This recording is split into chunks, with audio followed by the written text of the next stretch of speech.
سفارت خانہ پاکستان ماسکو کے زیر اہتمام یوم یکجہتی کشمیر کی تقریب کا اہتمام کیا گیا، جس میں پاکستانی کمیونٹی کی کثیر تعداد نے شرکت کی۔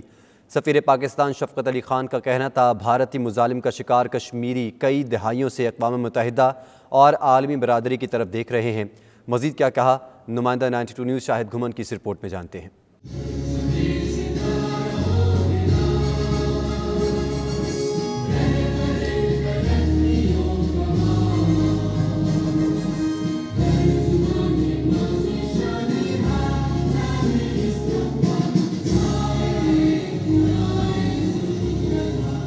ماسکو میں یوم یکجہتی کشمیر کے حوالے سے ہونے والی تقریب سے خطاب کرتے ہوئے سفیر پاکستان شفقت علی خان نے کہا کہ بھارت نے ہر حربہ آزما لیا تاہم کشمیریوں کی آواز کو نہیں دبا سکا۔ پاکستانی عوام اور حکومت کشمیریوں کے ساتھ ان کی جائز اور قانونی جدوجہد میں ڈٹ کر کھڑے ہیں۔ پاکستان مسئلہ کشمیر کے پرامن حل کا خواہش مند ہے۔ اس وقت بھارت ایک اور بناوٹی سازش کے ذریعے کشمیر کی آبادیاتی بناوٹ کو ٹارگٹ کرتے ہوئے غیر کشمیریوں کو ایک منصوبے کے تحت وہاں آباد کروا رہا ہے تاکہ کشمیریوں کی آواز کو اپنے نوآباد کاروں کے ذریعے تبدیل یا مدھم کیا جائے۔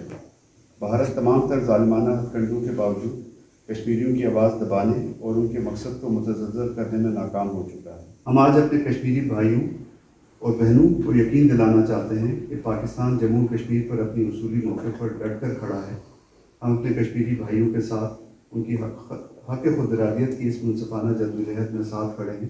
سفیر پاکستان کا کہنا تھا کہ ہندوستان کے خطے میں جارحانہ عزائم کسی سے ڈھکے چھپے نہیں۔ انہوں نے کہا کہ ہندوستان کے عزائم سے نہ صرف خطے بلکہ دنیا کے امن کو بھی شدید خطرات لاحق ہو چکے ہیں۔ سفیر پاکستان شفقت علی خان نے مزید کہا کہ 5 اگست 2019 کے تاریخ کے سیاہ ترین غیر قانونی اور غیر انسانی اقدامات نے بھی کشمیریوں کا عزم کمزور نہیں کیا۔ ان اقدامات نے بھارت کے جارحانہ عزائم کا پول کھول دیا ہے۔ یوم یکجہتی کشمیر کی تقریب میں سفارت خانہ پاکستان ماسکو کے deputy head of mission Rana Samar Javed نے صدر مملکت عارف علوی اور پریس کونسلر سفریاب خان نے وزیر اعظم پاکستان عمران خان کے خصوصی پیغامات پڑھ کر سنائے۔ اس موقع پر کشمیر کے حوالے سے خصوصی دستاویزی فلم کی نمائش بھی کی گئی جس میں بھارتی ظلم و ستم اور بربریت کی تاریخ پیش کی گئی تھی۔ شاہد گھمن، 92 نیوز، ماسکو، روس۔